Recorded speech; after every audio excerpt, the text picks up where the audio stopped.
Hey, what's going on, folks? Sorry I haven't put out a Kaiju number 8 video in a pretty long time. I promised I would have a Kaiju recap coming out the week of Golden Week, but I kind of screwed that one up. But here I am today with an official Kaiju catch-up for chapter 28 through 32. This catch-up is going to be told in the style of how I usually do things around here. So if you haven't read these chapters in their entirety, I suggest you do, because Naoya Matsumoto, David Evelyn, and Brandon Bovia put some serious work in week after week for us English audiences. And while the title may seem a little bit inconsistent, to my knowledge, Kaiju number 8 is not a bi-weekly manga. They put out 3 chapters in a row, and then they take a break on the 4th week. And on that 4th week is usually the Kaiju Showcase. But between Golden Week and hiatuses, it has been more or less a bi-weekly manga. If I find out any more specific information, I'll let you guys know. Now, if you have not heard of Kaiju number 8, it's one of the newest manga to break out in 2020/2021. So if you're on the fence about starting a new title, click the card above right now and check out my review of Chapter 1. But for those that have been waiting for me to step right back into the Kaiju-verse, it's time. And by the end of this video, hopefully we have some new Kaiju heads supporting the manga. So with that being said, make sure to subscribe to the channel and help keep the lights on. And if you want to become one of the regulars here at the bar, be sure to hit that notification bell. So with that being said, let's go inside and grab ourselves a drink.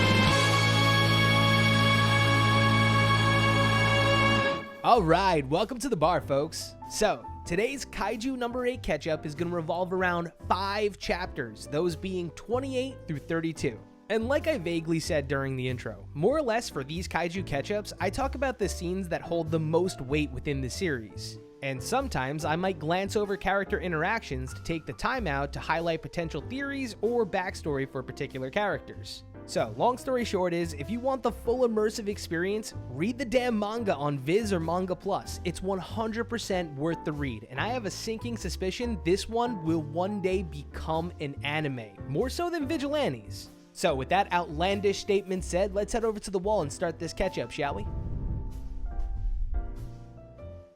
Alright, so part 1 of our catch-up focuses on Hoshina. Now, in chapter 27, we saw the boss kaiju and Hoshina going at it, with certain victory in the hands of Hoshina.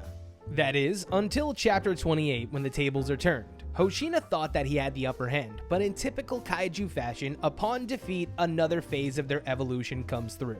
In the boss kaiju's case, he becomes gigantic in a last-ditch effort to dispose of Hoshina. Now in chapter 28, we're introduced to some drawbacks within the Defense Force's enhancement suits. Turns out, when the limiter is removed, the user only has a certain select amount of time before an overheat is triggered due to overexertion. This moment of weakness for Hoshina gives the boss kaiju an opening, and leading into chapter 29, the boss kaiju smacks Hoshina into a wall after his overheat. Luckily though, Hoshina survives, and chapter 29 works to flesh out the backstory of him a little bit more. Now, what triggers these near-death flashbacks is the boss kaiju telling him that his blades will never work against him. So essentially, he should just, give up and die. But this is Hoshina here, so what does he do? He sports that happy face of his, stands back up because he knows he's got a job to do. But that's when the flooding past of people's doubts begin to enter his mind. It turns out the Defense Force really has no use for people that use blades anymore. Kaiju are just entirely too large to be dealt with only using blades. And while Hoshina is a prodigy even in his own father's eyes, his life has been swamped with superiors and family telling him that he should just give up, a lot like Kafka. Time after time, it's give up, Soshiro. Hoshina, you'll never have marksmanship skill. You'll never be useful in these fights. But here he is, right now, the only dude standing between his subordinates and a kaiju with a fortitude level of 9.0.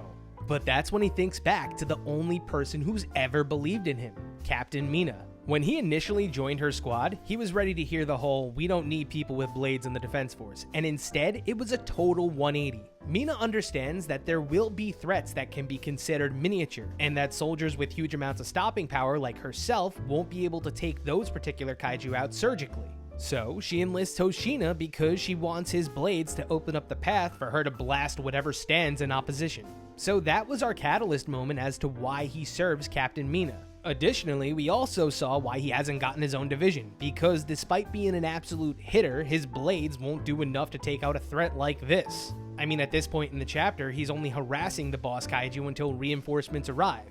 And his efforts aren't in vain either, because as the situation between Hoshina and the boss kaiju begin to break down, Mina arrives on scene and begins her onslaught, chunking the boss kaiju. But I gotta say, out of all of the antagonists that we've seen in this story so far, this boss kaiju is one tough cookie, man. It takes the combined efforts of Hoshina, who's pretty much about to die at this point, and Kikoru, who's triggered an overheat after jumping out to prevent a killing blow on Hoshina.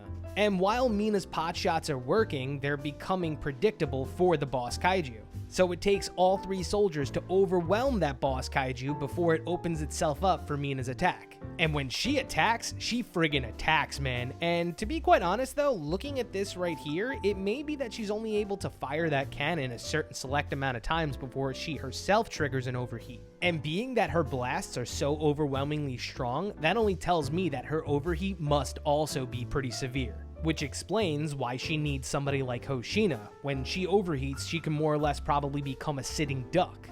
Though, either way, thanks to the efforts of Kikoru and Hoshina, she's able to blow out the entire back of the boss kaiju. And it's pretty wild that Hoshina's even standing at this point, because with the type of beating that he took, I mean, my dude got thrown into a wall and he got crushed immediately after, and he is still going. Just seeing Kikoru's brief overheat, it looks pretty damn painful, so I can only imagine the type of shit that he's going through right now. But with that being said, the three finally take down the boss kaiju. And everyone's standing around after the fact, with the story giving us some long-awaited Kafka gushing. Because earlier, he was getting ready to jump out and save Hoshina before Mina showed up. But seeing them all in action, it just inspired him even more to be a part of the defense force. Though we depart from Kafka's gushing to move back to Hoshina and company, and he tells Kikoru that she needs the rest, and Mina snarks back telling him that he needs rest. And the rest of Hoshina's line is cut off because he notices something in the sky. A gigantic Yoju bomb. Yeah, it turns out, previously, that wasn't a death rattle that the boss kaiju sent off. It was a bomb, and now it's coming back down to Earth to obliterate everything in the area. And I feel like this is where Kaiju No. 8 really excels, because this is the moment where you can see the anxiety on every single character's face. Everyone is trying to formulate a plan, but this thing is about to explode. I mean, even the kaiju that's just chilling there just as ahead tells Hoshina that this match is a draw because this bomb is gonna blow up everybody. But unfortunately, now is the moment that we've all been waiting for. Suddenly, Kafka takes off. And Hoshina briefly panics, but then is immediately taken aback because Kafka's fast, like really fast. And over the comms, his last words is an apology to his vice captain. And then in a blast of energy, he reveals himself to everybody as the 9.8 Fortitude Kaiju known as Kaiju No. 8. Now, when this scene happened, I freaked the fuck out, man. I freaked out. I was so sure that Kafka wasn't gonna reveal himself, but like I've said before, it was only a matter of time before somebody found out. And between manga like Blue Exorcist, Jujutsu Kaisen, and Mashle, it looks like Kafka's about to become a training dummy for Hoshina when he finds out how much abuse he can take. Anyway, seeing the various reactions of the entire defense force is just beautiful. Hoshina's in such a state of denial, like this guy was close to calling Kafka his brother, man. They both burnt that midnight oil together. They come from the struggle. And because of that bond, Hoshina looked past the possibility of Kafka even being a wolf in sheep's clothing.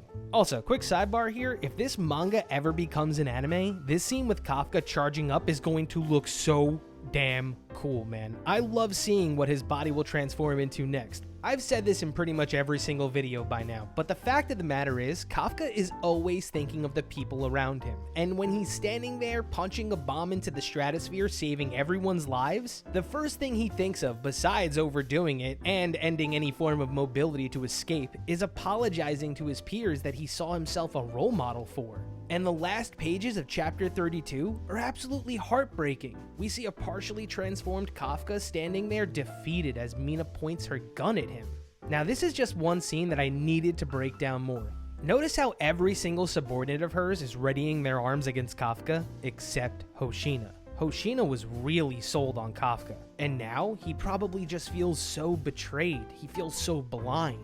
Even Mina, she's so confused, but she knows that she just has a job to do.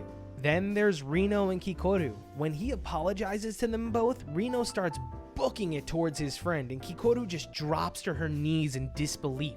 She was already unable to move as it is because of the overheat, but you can see right here that Rino and Kikoru, they feel like failures at this point. They were supposed to prevent Kafka from transforming by being stronger soldiers. Those two view it as if they let their friend down, because Kafka's dream of being a part of the defense force, it's all but gone now. But when we first started reading this manga, we knew that this moment was going to be inevitable. The thing is now, the higher-ups within the self-defense force are going to become involved, which means in addition to the apprehension of Kafka, they could be looking for people that also knew about Kafka's transformation, meaning the future careers of Rino and Kikoru could come under speculation. The trial of Kafka Hibino is coming, and it's gonna be interesting to see what they do in the end. I mean, Attack on Titan, when they realized that Eren could be an asset, they changed their tone really quick, until he went crazy and full-on antagonist, but still. And also, the fact that he's under arrest shows a lot. It shows that he comes peacefully. It'll speak volumes, because initially, the argument will be, is he actually Kafka, or has a kaiju taken his body and memories? I mean, hopefully we'll get some more context on how that kaiju merged with his body, but my guess is we might meet some unsavory people in the defense force, particularly Kikoru's dad. A lot of people are gonna want to rip apart Kafka and see how he ticks, but it'll be up to Mina, Hoshina, Rino, and Kikoru to stand up for Kafka. Hell, even the rookie recruits might speak up. He did save Furuhashi's life as well. The only thing that Kafka is guilty of is withholding the secret of being a kaiju. Granted, that kinda outweighs most of his good deeds, but in that situation, he just saved two of the most important captains in the division. He could have easily just let them all die if he was a sleeper cell. But man, I really enjoyed seeing him bust out like that. The way they did the, oop, this is it, nah, it's not, then yeah, it is. It was the cherry on top. I loved it. So, that's gonna do it for this week's Kaiju Catch-Up. I might go back to weekly reviews depending on how well my next Kaiju number 8 video does. It might thicken up my video schedule, to be quite honest, and I might have some more video diversity coming down the pipeline. So, if you want weekly Kaiju number 8 content, be sure to hit that like button, and share this video with anyone who you think might be a fan of Kaiju number 8. But for now, I'm gonna go make sure no weird kaiju bugs got in. We had like 4 of them last week, and I haven't heard from the guy living in the alleyway in the back, so I'm gonna get out of here. Cheers!